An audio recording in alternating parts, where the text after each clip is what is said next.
근데 하나님께서 그것을 만들지 않았다라고 사단이 거짓말하는 거죠. 하나님은 얼마나 억울하겠어요. 여러분, 박근혜가 억울한 게 아닙니다. 박근혜도 억울하지. 하나님은 박근혜의 1000만 배, 억만 배 주님은 더 억울하신 거예요. 하나님께서 이 모든 것을 만들었는데 만들지 않았다는 거야. 그냥 자연스럽게 있다는 거예요. 집마다 지연이가 있으되 만물을 지으시니는 하나님이시다 이 말이에요. 만물을 지으시니가 있다 이 말이에요. 인간에게 하나님께서 하나님의 창조에 대해서 다 설명할 수 없어요. 하나님의 설명을 다 알아들으면 인간이 아니지.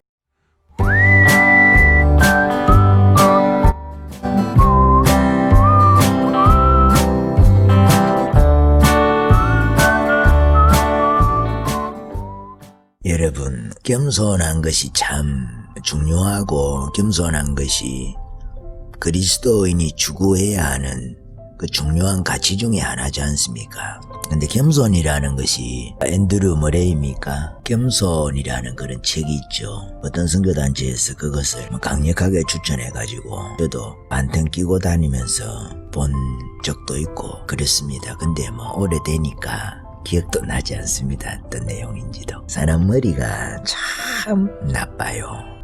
저도 머리가 얼마나 나쁜지 조금 기억해놨다 했는데도 까먹는 게 일이에요. 까먹는 게. 기억하는 속도보다도 잊어먹는 속도가 훨씬 빠른가 봐요. 그러니까 몸에 어떤 습관이 되는 것처럼 기억 속에 탁 bek혀가지고 있으면 좋은데 잊어먹기 바빠요. 그냥 우리가 돌아서면 배고프듯이 다 머릿속에 넣어두는 것들이 소화가 되나봐. 정발이 되나봐. 그냥 살면 다 잊어먹는 게 일이에요. 여러분들은 그렇지 않습니까? 그런데 우리가 겸손이라는 것은 우리가 잊어먹으면 안 되지 않습니까? 우리가 어떤 겸손에 대한 명언 때로 우리가 기억한다고 해서 사람이 겸손해지는 것이 아니에요. 우리가 명언이라든지 하나님의 말씀이라든지 이런 것을 암송하고 기억하는 것이 상당히 중요하죠. 그렇지만은 그것이 어떤 때는 우리를 속여요. 바리새인처럼. 내가 기억을 해서 내 머릿속에 기억을 해서 말하는 것이 마치 내가 그렇게 된 것처럼 우리가 하나님의 말씀을 암송하는 것이 중요하지만은 암송한다고 되는 게 아니거든요. 우리가 자칫하면 서기관과 바리새인 같이 된단 말이에요. 암송에 의해서 착각을 하는 거예요. 참 생각이라는 건 중요하죠. 우리가 어떤 것에 대해서 이해하는 것은 정말 중요합니다. 지식이라는 것은. 호세아서 말씀 같은 경우에도 이 백성이 지식이 없어서 망한다고 하거든요. 하나님에 대해서 잘못 알고 있는 거예요. 속는 거죠. 그런 측면에서는 속지 않기 위해서 하나님에 대한 무수히 많은 거짓말들이 있지 않습니까? 하나님에 대한 이루 말할 수 없는 거짓말들. 하나님께서 세상을 지은 것이 아니다. 그런 것도 거짓말이고. 그렇잖아요. 진화론 이런 게 대표적인 거짓말이잖아요. 사단이 하는 거짓말이죠. 사단이 우리에게 심어주는 그 거짓말. 정말 하나님께서 억울하지 않겠습니까? 집마다 지은이가 있으니 만물을 지으시니는 하나님이죠. 우리 눈을 지으시고 우리 입을 지으시고 언어를 지으시고 우리 영혼을 지으시고 생명을 창조하신 지구를 만드시고 달을 만드시고 하나님께서 만들지 아니한 것이 세상에 하나도 없어요. 바다도 물고기도 땅도 짐승들도 모든 생물들 중에 하늘의 별 중에 먼지 하나까지도 하나님께서 만들지 않은 것이 없는데 사람들은 하나님에 대해서 모욕을 하는 거예요. 하나님께서 창조자가 아니다. 이 만물은 저절로 생겼다. 여러분 집이 많잖아요. 도시에 여러분 살고 있는 지역에도 집이 얼마나 많겠어요. 집이 많잖아요. 그 집들 중에 저절로 지어진 집이 있습니까? 벽돌이 척척척척 올라가가지고 전선이 연결되고 말이죠. 그런 집이 없지 않습니까? 여러분 집에 안에 지금 방 안에 벽지가 있든지 등이 있든지 장판이 있든지 다 있을 거 아니겠어요? 그것들 중에 하나라도 저절로 생겨진 것이 있습니까? 사람의 손으로 무엇인가를 만들었기 때문에 지금 있는 거 아니겠어요? 식물을 갖다 놨다. 그렇게 하면은 그 식물도 사람이 심고 가꿨든지 할 거 아니겠어요? 세상에는 저절로 있는 것이 없단 말이에요. 하나님께서 하나도 빠지지 않고 주님께서 만드신 것이란 말이에요. 원소뿐만 아니라 돌멩이 하나도 물 하나도 보이는 것과 보이지 아니하는 것을 하나님께서 만드셨다 이 말이에요. 근데 하나님께서 그것을 만들지 않았다라고 사단이 거짓말하는 거지. 아주 정교하게. 그렇지만은 교묘하게. 하나님 얼마나 억울하겠어요. 여러분, 박근혜가 억울한 게 아닙니다. 박근혜도 억울하지. 하나님은 박근혜의 1000만배, 억만배, 100억만배 주님은 더 억울하신 거예요. 하나님께서 이 모든 것을 만들었는데 만들지 않았다는 거야. 그냥 자연스럽게 있다는 거예요. 집마다 지연이가 있으되 만물을 지으신 이는 하나님이시다 이 말이에요. 만물을 지으신 이가 있다 이 말이에요. 창조자가 있다 이 말이에요. 만드셨다는 거예요. 하나님께서. 저절로 있다고 말하는 자들이 이 심판을 받을 거예요. 요즘에 뭐 창조에 대해서 하나님께서 말씀으로 지으셨다는 것을 인정을 하지 않고 그것도 조금 이렇게 혼합주의적으로 진화론하고 말이죠.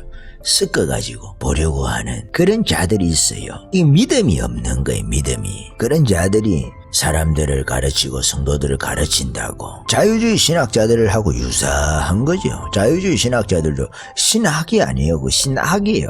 신학교가 아니고 신학교란 말이에요. 그런 데는. 그런 것처럼 우리가 하나님 말씀을 그대로 단순하게 우리가 지금 다 몰라서 그렇지 인간에게 하나님께서 하나님의 창조에 대해서 다 설명할 수 없어요. 하나님의 설명을 다 알아들으면 인간이 아니지. 피조물이 아니지. 그렇잖아요. 우리가 하나님께서 설명하는 걸 다 알아들으면 우리가 하나님이지. 물론 알아듣는다고 해서 그것을 만들 수 있는 능력이 우리에게 있는 건 아니겠지만은 하나님께서 이 만물을 만드신 그 원리를 다 알 수가 없다 이 말이에요. 그 중에 먼지만큼 또 되지 않는 조그만한 것을 알고도 인간은 하나님이 없다고 자기 지식이 대단한 것처럼. 여러분 맹장 이야기 있잖아요. 맹장. 다윗은 맹장 끝에 이제 그 촉수 같은 게 있나 봐요. 우리가 그 일반적으로 그 부분을 그 맹장이라고도 하는 것 같은데 그 맹장이 필요 없다 우리가 인간에게는. 그 다윗이 그런 이야기를 했지 않습니까? 다윈이 맹장이라는 것은 우리가 진화가 덜 돼가지고 말이지. 진화가 더 되면 맹장이 이제 없어진다는 거지. 왜 필요 없는 장기가 남아있느냐는 거예요. 근데 과학자들이 연구를 해보니까 요즘에 맹장 그것도 우리 몸의 병으로 인해가지고 위나 장에 중요한 꼭 필요한 바이러스들이 죽을 경우가 있답니다. 죽을 경우가 있으면은 맹장이라는 그 부분에 바이러스가 숨어 있다가 좀 몸이 괜찮아진다. 그런 위급한 사태가 지나갔다. 이렇게 하면 거기 맹장에 숨어있던 바이러스들이 나와가지고 또 활동을 한답니다. 꼭 필요한 바이러스. 그러니까 꼭 사람 몸에 필요한 바이러스 같은 경우 있잖아요. 그거를 맹장이 저장을 해주는 거예요. 장에서 무슨 위급한 상황이 벌어져가지고 이 이로운 바이러스들이 다 죽게 되는 경우들이 있지 않습니까? 그러면 그것들 바이러스들 중에 이 맹장에 숨어가지고 맹장에서 피해 있다가 피난처처럼 그렇게 피해 있다가 이런 상황이 지나고 나면 거기서 나와가지고 다시 번식을 해가지고 몸을 이롭게 하는 그런 역할을 맹장이 한다는 거 아니겠어요? 그러니까 우리가 지식이 없는 거예요. 아직 우리가 그것을 모르는 것이지 그것이 필요 없는 게 아니다만 하나님께서 우리 인간을 이렇게 만들어 놓고 다 필요하다는 거예요. 그러니까 하나님에 대한 창조하시는 하나님, 이 하나님을 믿는 이 믿음이라는 것을 지켜야 되는 거예요. 우리가 하나하나 양보를 하다 보면은 이 양보 안 할 게 없어요. 우리가 믿음이 없는 것이지 하나님께서 잘못 만드신 것이 아니고 우리가 지식이 없는 것이지 하나님께서 잘못 창조하신 것이 아니다 이 말이에요. 하나님께서 우리보다 더 완전해요. 우리보다 더 완전하다 이 말이에요. 아직 우리가 다 모르는 거예요. 왜 그런 일들이 있는지. 그러니까 뭔가 하나님께서 우리가 모르는 그런 역할을 하는 측면이 있다는 것을 제가 말씀을 드려보려고 하는 거예요. 그래서 우리가 겸손해야 된다. 겸손. 하나님 앞에서 지식을 가지고도 겸손해야 하고 성경도 마찬가지예요. 여러분 성경 앞에서 성경의 본문의 말씀 있잖아요. 그 말씀의 뜻을 내가 잘 모르겠다고 하면은 그것을 그냥 기도한다든지 그것을 그대로 본문 그대로 놔둬야지 그거를 왜곡하면 안 된단 말이에요. 다른 뜻으로 그 본문의 의미하고 다르게 해석을 하려고 하면 안 된다. 그 말씀을 드리는 거예요. 우리가 모르는 것이죠. 우리가 모르는 것이지 하나님께서 가르쳐 주시면 우리가 알게 된다는 거예요. 저는 그런 경우가 많습니다. 아무리 봐도 주여 아무리 봐도 해석이 안 되는 말씀들이 가끔 있지 않습니까? 그걸 난해꾸라고 합니까? 그런데 하나님께서 어떤 때는 그 본문 전체를 두고 이해를 시켜주실 때가 있어요. 하나님께서 이해를 시켜주셨다고 표현하는 것이 정확할 수가 있어요. 왜냐하면 내가 아무리 이해하려고 그 본문을 10번, 20번을 읽고 암송을 해도 안 될 때가 있지 않습니까? 무슨 말인지. 근데 그 말씀을 우리가 묵상을 하면서 기도하면서 이러면 말씀 전체에서 더 넓은 부분에서 그 말씀이 왜 그런 뜻으로 말씀을 했는지 앞뒤 문맥, 맥락이라는 게 있지 않습니까? 넓은 틀에서 그것을 왜 그렇게 말씀하셨는지를 남들은 그것이 해석이 제대로 된 것이 아니다고 말할지 모르지만은 나 스스로에게는 납득이 되는 경우들이 있단 말이에요. 그래서 우리가 하나님 말씀 앞에서 겸손하게 여러분 말씀을 하나씩 깨달아가는 것이 얼마나 중요합니까? 왜 중요하겠어요? 그것을 가지고 가르칠 수 있으니까, 그것을 가지고 가르쳐서 지키게 할 수 있으니까. 내가 깨닫지 못하는데 내가 가르치면 되겠습니까? 깨닫지 못하는 사람이 1000명 10,000명, 100,000명, 100,000명에게 가르칠 수 있는 그 권한이라든지 그 권세라든지 인기라든지 지위라든지 이런 것을 가지고 있으면 되겠습니까? 그럴수록 그 선생에게는 저주다 이 말이에요. 저주라 이 말이에요. 우리가 정확하게 아는 것 다 정확하게 알 수는 없어요. 저도 말을 하다 보면은 실수가 많잖아요. 저도 뭐 헷갈리는 것이 많아요.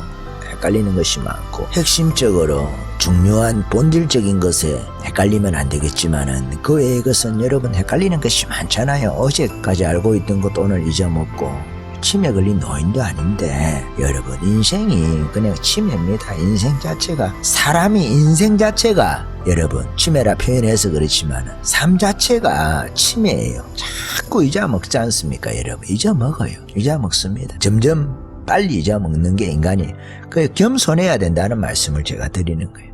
겸손. 제가 겸손 이야기를 하면서 또 한 가지 더 이야기를 하고 싶은 것은 여러분 우리가 가끔은 겸손하려고 할 때 모든 분들이 그런 건 아닐 거예요. 사람이 아주 힘든 일을 하면은 성취감도 있지만은 사람이 좀 겸손해집니다. 그리고 세상 사람들이 일반적으로 생각할 때 좀 이렇게 하찮은 일이다 이런 일 있지 않습니까? 그런 일을 하면 겸손 안 해지려고 해도 사람들이 나를 겸손하게 만들어요. 요셉의 종살이처럼. 요셉이 죄수복을 입었는지는 모르겠지만은 요셉의 감옥살이처럼, 혹은 다윗이 역적으로 도망다니잖아. 역적으로 오랜 세월 동안에. 이런 생활들이 여러분 사람을 겸손하게 합니다. 여러분 노가다를 해봤습니까? 인력사무소 나가서 새벽같이 나가가지고 기다려가지고 그 노가다 하면 물론 강팍해질 수도 있어요. 힘든 일이 인간을 강팍하게 할 수도 있거든요. 그렇지만은 수고하고 그 힘든 일을 할 때 사람이 여러분 겸손해질 가능성이 상당히 많습니다. 겸손해질 가능성이 많아요. 물론 자존감이 상하고 우리가 자존감이 낮아질 수도 있어요. 어떤 때는 그 역작용이죠. 부작용이죠. 그렇지만은 자존감이 좀 낮아지더라도 어떤 때는 겸손을 하나님께서 가르치기 위해서